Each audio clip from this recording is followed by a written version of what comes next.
We've been talking about the importance of worldview and how each of us has a worldview through which we look at the world, understand the world, and it is our worldview that will determine the kind of society that we build.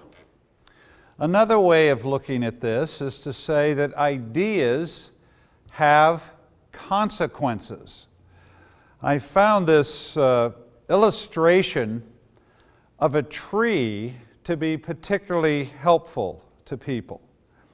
A tree has roots, and the roots of the tree correspond to the belief system of a people.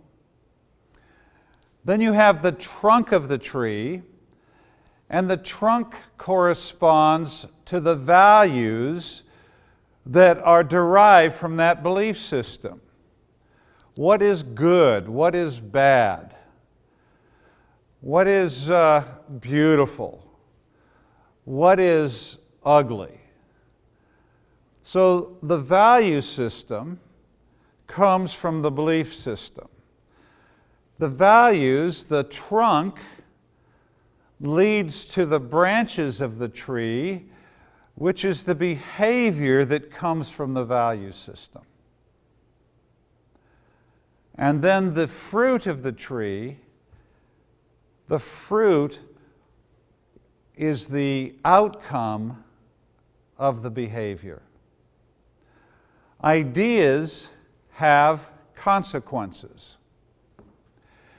If in a culture we believe that men are superior to women, we have that value that male is superior to female, that causes men to behave in a certain way and women to behave in a certain way. And that behavior has consequences. And as we looked at earlier, we now have 200 million fewer women alive in the world today. They're dead.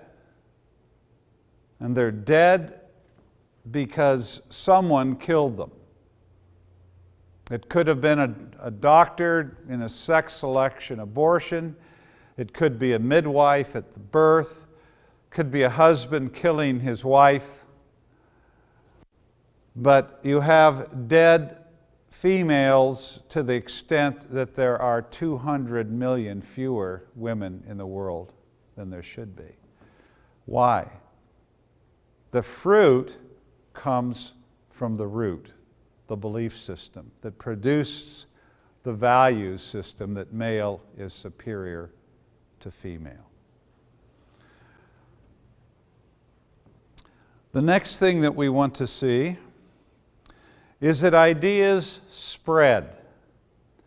And they spread in three ways. They spread around the world, then they spread through time, and then they penetrate culture. And I'd like to look at each one of these for a moment.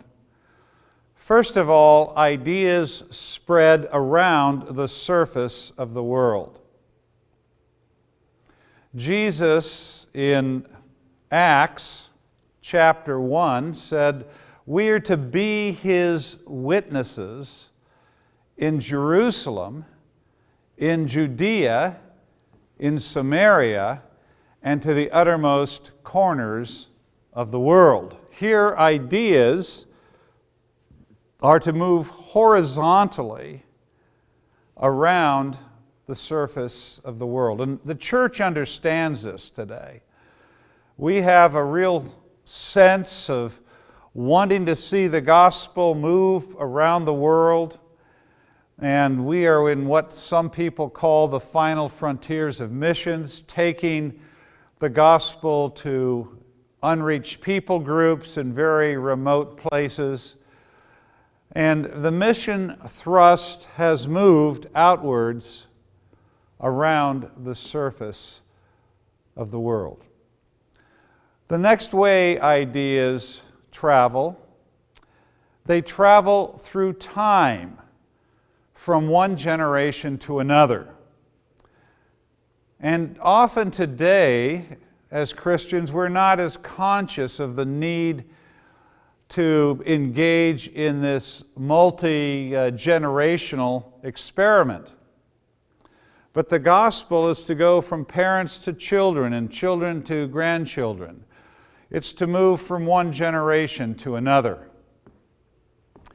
I was in the Ukraine a number of years ago, and after this session, a student came up to me, a woman came up to me, and she said, "Darrow, I have an illustration for you." She said, "I love to make roast beef, and all my friends love to come to my house to have roast beef.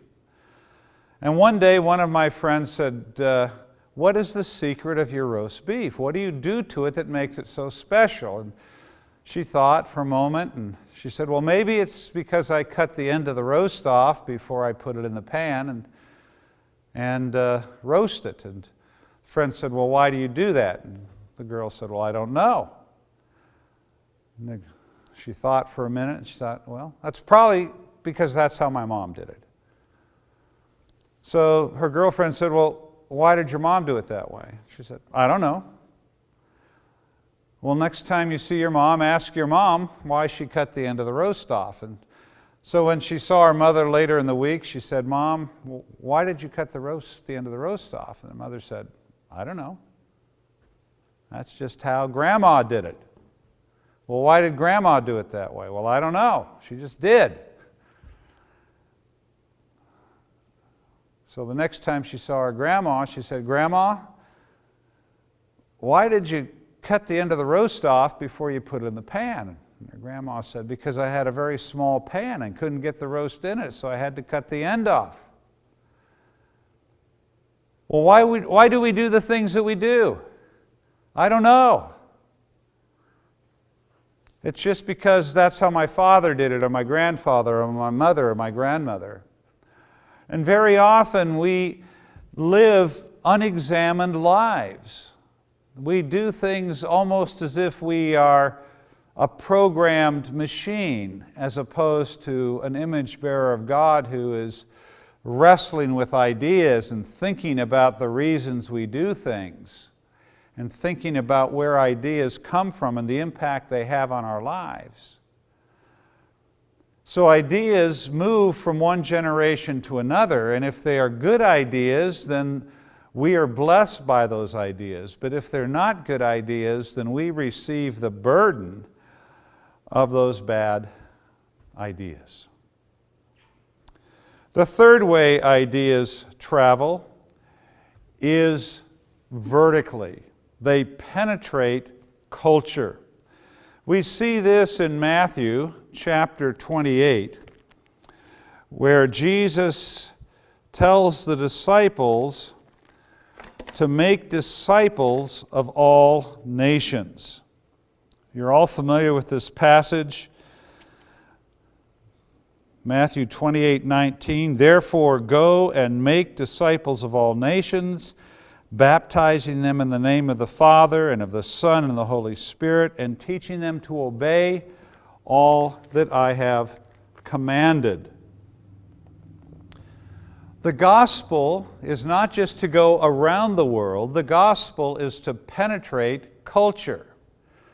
And this is something that the church has largely forgotten today. We've been so focused on the gospel going around the world that we have forgotten that it is to penetrate culture. So when you read the Great Commission, and Jesus says, "Therefore, go and make disciples of all nations," this is the vertical impacting of ideas. For ideas to penetrate culture. How do ideas spread through culture? They usually begin with the intellectual in the university. These are the men and the women who love to wrestle with questions and ideas. They're not afraid of questions. They spend their lives asking them and looking for the answers. And they are the ones who work in our universities and teach from this body of knowledge that they have gained through their wrestling with ideas. Usually what happens next, the ideas are picked up by balladeers. These are the artists, the filmmakers, the songwriters, the singers and musicians and poets. And they are very sensitive people. They usually are the ones that hear the ideas coming before anyone else, and they take and put these ideas into their artistic expression, and the ideas begin to go from there into the culture. They begin to shape culture. The professionals are the ones who pick this up next.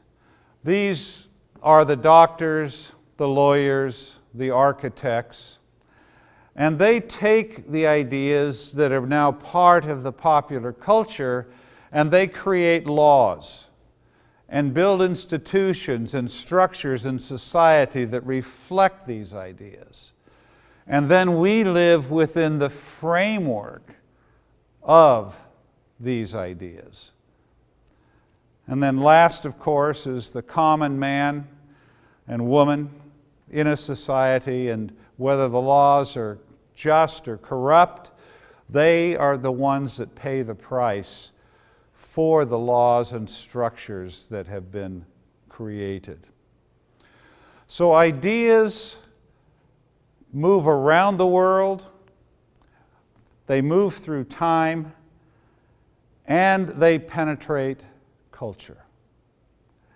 And it is the penetration of culture that we largely as a church have forgotten. We have seen the Great Commission as going into all the world, preaching the gospel, saving souls for heaven, and maybe planting churches, but we have not seen the gospel as discipling nations.